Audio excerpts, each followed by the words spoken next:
보건복지위원장 양승조 의원입니다. 먼저 오늘 우리나라 보건의료를 책임지고 있는 간호사 여러분들과 기자회견을 함께 준비할 수 있어서 기쁘게 생각합니다.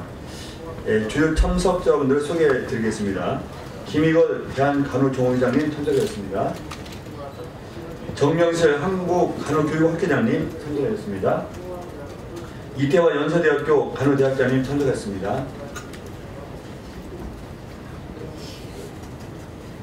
최근 간호사에 대한 인권침해 사건을 비롯하여 열악한 노동 환경과 각종 불이익 등이 고발되면서 국민들의 분노가 극에 달하고 있습니다. 2016년 보건의료 노동자 실태 조사에 따르면 간호사 76%가 이직을 고려하고 있는 것으로 나타났으며 가장 큰 이유로는 열악한 근무 환경과 극심한 노동 강도를 꼽았습니다. 간호사의 평균 근무 연수는 약 5.4년에 불과하고 신규 간호사의 34%가 1년 이내에 퇴직하며 45.1%는 5년 이내에 퇴직한다고 합니다. 이러한 현실이 간호사들의 이탈을 불러오는데 보건복지부의 보건의료 인력 수급 최고 연구 결과에 따르면 당장 내년부터 간호사 12만 2,164명이 부족할 것이고 2030년에 가면 15만 8,554명까지 부족할 것으로 내다봤습니다. 간호사분들의 이탈은 우리나라 보건의료 시스템 붕괴를 의미하며 이는 곧 국민 건강의 적신호를 뜻합니다. 오늘 자리를 통해 현장의 목소리와 정부와 국회에 잘 전달되길 바라며 국회 보건복지위원회는 간호사 인권 보장과 노동환경 개선을 위해 언제나 최선의 노력을 다하겠다는 말씀을 드리겠습니다. 이어서 김익월 회장님부터 성명서 발표가 있겠습니다.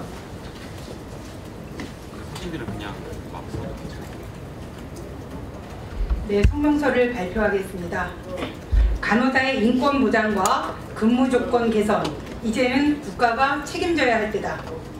사단법인 대한간호정회와 한국간호계 대표단체들은 간호사의 인권 보장과 근무 조건 개선을 정부에 강력히 촉구하며 이 성명서를 발표한다.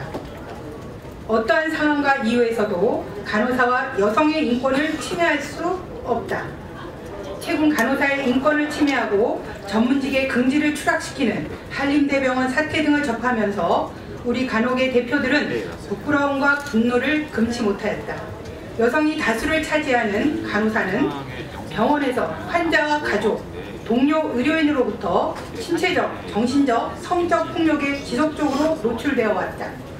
이는 우리 사회 여성이 겪는 직장 내 폭력을 반영하면서도 병원이라는 특수한 환경에서 더욱 심각하게 발생되고 은폐되는 특성을 가진다.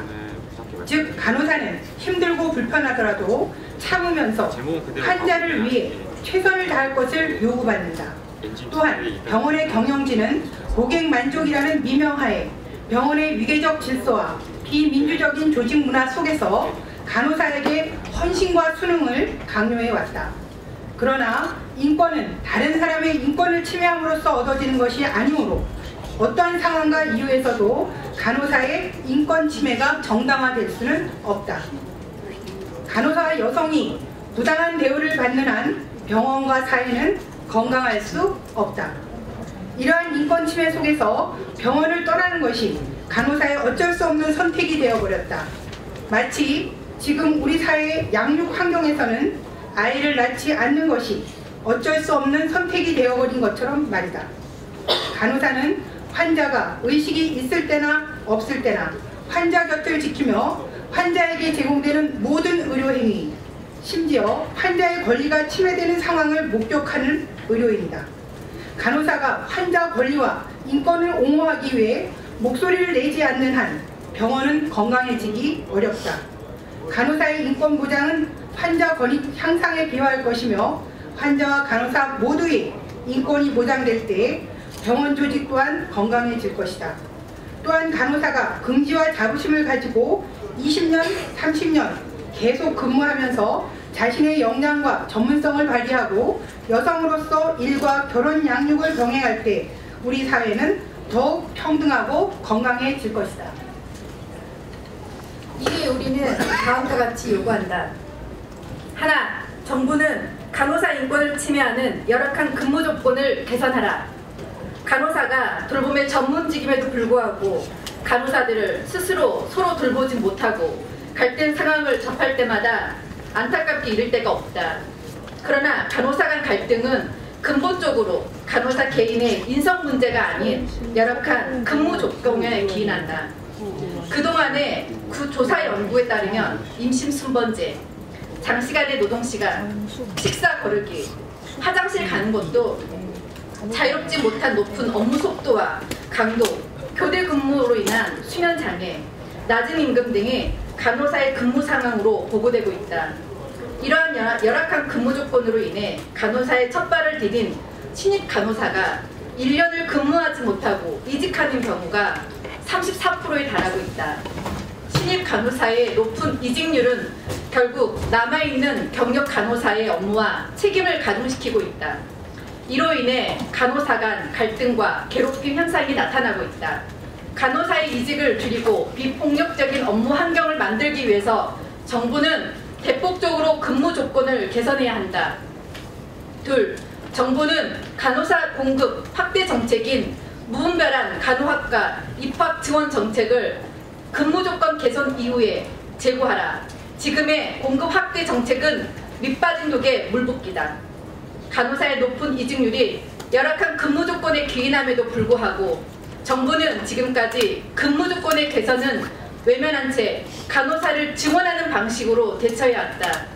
그러나 지난 10년간 간호학과 입학 정원이 2배로 증가하였음에도 의료계에서는 여전히 간호사가 부족하다며 인력 배출을 확대해야 한다고 주장한다. 이는 무분별하게 간호학과 입학 정원을 증원하는 정책만으로는 적정한 간호 인력을 확보할 수 없음을 경험적으로 확인하는 것이다.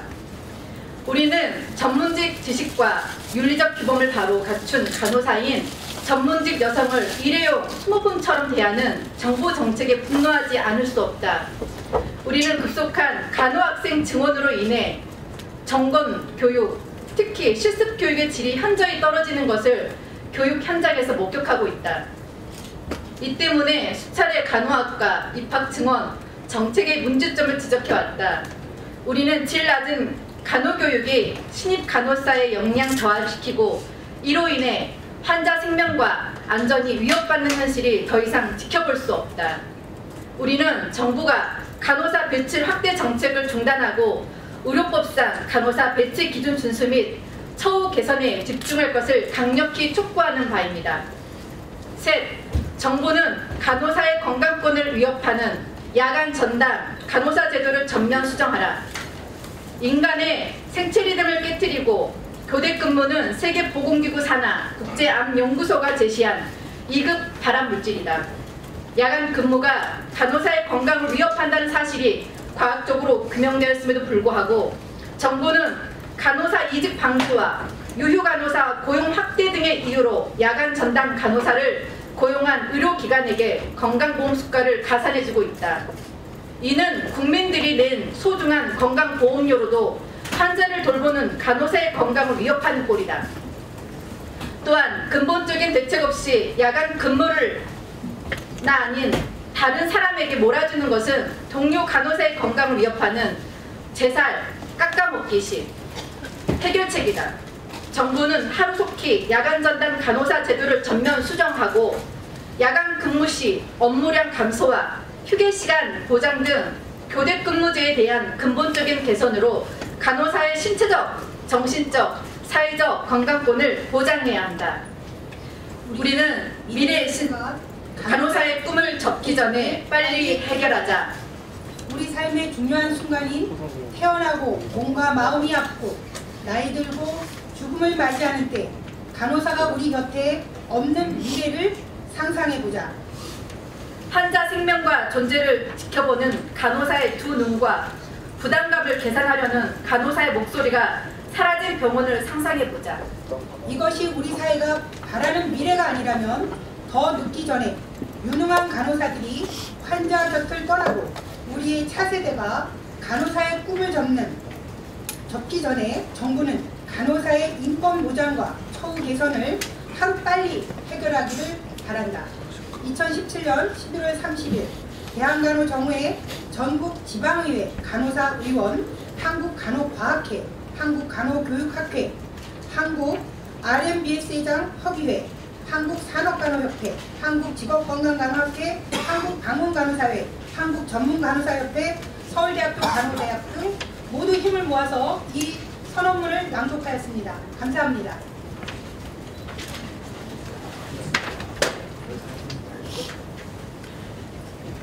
네, 이상으로 간담회 마치도록 하겠습니다.